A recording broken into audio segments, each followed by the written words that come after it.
जंगल में एक तालाब था। उस तालाब के आसपास कई पेड़ थे, झाड़ियाँ थीं। पेड़ों पर बहुत सारे पक्षी रहते थे। झाड़ियों में और पानी में भी बहुत से जीव जंतु रहते थे।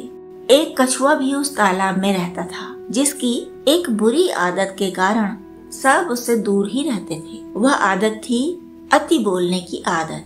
कछुआ हर समय बोलता ही रहता। लोग पसंद नहीं कर रहे, लोग दूर भाग रहे हैं, इसकी परवाह किए बिना वह लगातार बोलता ही रहता। एक साल बारिश नहीं हुई तो तालाब का पानी सूख गया। पक्षी उड़ उड़ कर दूर चले गए। रेंगने वाले, चलने वाले सभी जीव सूखे तालाब को छोड़कर नदियों को खोजते हुए चले गए। बस 2 बगुले थे जो अपनी जगह छोड़ना नहीं चाहते थे, लेकिन कब तक सूखी जगह पर रहते। आखिर उन्होंने भी तय किया कि चले जाएंगे। वे कछुए से विदा लेने गए।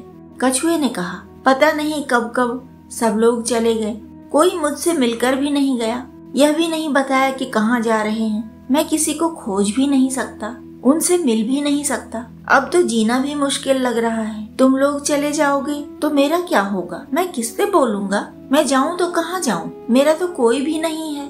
तुम ही लोग मुझे अपने साथ ले चलो। क्या तुम लोग भी मुझे अपना नहीं समझते?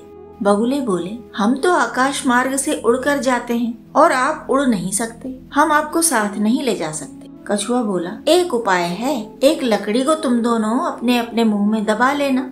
लकड़ी के दोनों सिरे तुम्हारे मुंह में होंगे और मैं बीच में मुंह से लकड़ी को पकड़ लूंगा।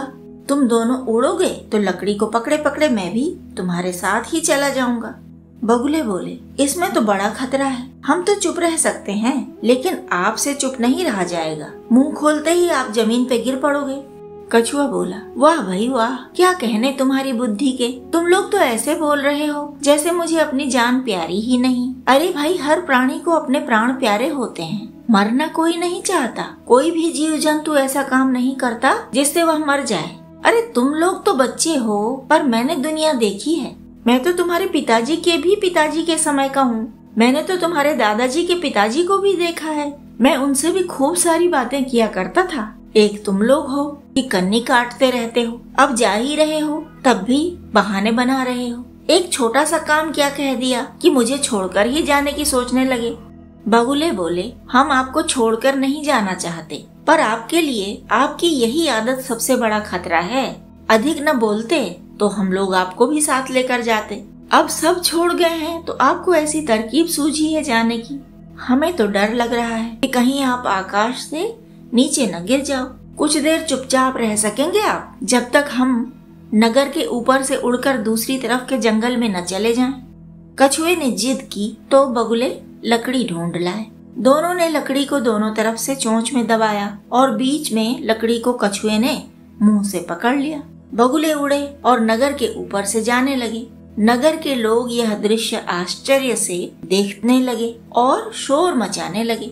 बगुले तो अपनी यात्रा पर ही ध्यान दे रहे थे, लेकिन वह बकबकिया कछुआ बड़ा गर्व महसूस कर रहा था कि उसके कारनामे पर वाहवाही हो रही है। कछुए ने बगुलों से भी कहना चाहा कि देखा, लोग मुझे कैसा गौरव दे रहे हैं, पर बोलने के लिए मुंह खुलते ही वह आसमान से धरती पर आ गिरा और तुरंत ही मर गया।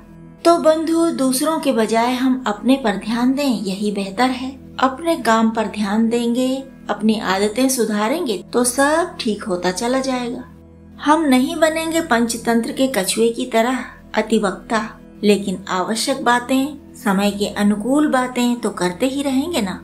तो बंधु, इस समय में सबसे अनुकूल बात यह निवेदन है कि लाइक सब्सक्राइब करते रहें हमारे चैनल को और कमेंट करके हमें सुझाव भी देते रहें, ताकि हम बेहतर प्रस्तुति दे सकें। और फिर हमारे बीच स्नेह का यही सेतु भी तो है बंधु।